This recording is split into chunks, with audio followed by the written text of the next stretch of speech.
कफनी कंबरे पर्यंत उचलून दाविते झाले सकळा लागून ग्रंथी टवटवून उठलेल्या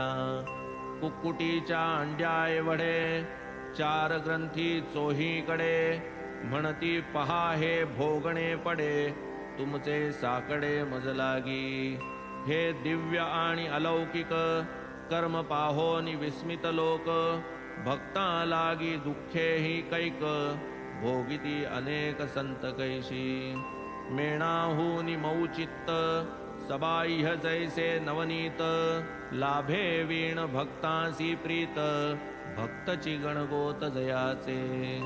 एकदा ऐसा वर्तला प्रकार नाना साहेब चांदोरकर निघाले सोडून नंदुरबार पंढरपुरासी जावया नाना परम भाग्यशाली साईंची अनन्य सेवा फळली भूवैकुंठ प्राप्ती घडली मामलत मिळाली तेथील येताची हुकूम नंदुरबारी जाणे होते अतिसत्वरी तातडीने केली तयारी हेतू अंतरी दर्शनाचा सहकुटुंब सहपरिवार शिर्डीसी जाण्याचा झाला विचार शिर्डीच प्रथम पंढरपूर करू नमस्कार बाबांसी नाही कोणासी पत्र पाठविले नाही निरोप वृत्त कळविले सरसामान सर्व आवरिले गाडीत बैसले लगबगा ऐसे जे हे नाना निघाले नसेल शिर्डीत कोणासी कळले परी साईंसी सर्व समजले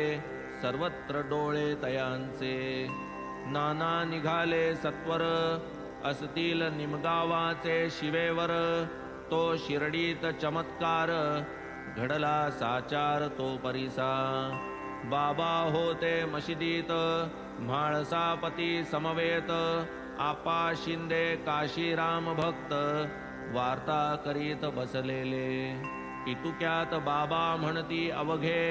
मिळून करूया भजन चौघे उघडले पंढरीचे दरवाजे भजन मौजेने चालवू साई पूर्ण त्रिकाल ज्ञाता कळून चुकली तयाही वार्ता नाना शिवेच्या ओढ्यासी असता भजनोल्लासता बाबांसी भजन पंढरपूरला जायाचे जायाचे तिथेच मजला राह्याचे तिथेच मजला राह्याचे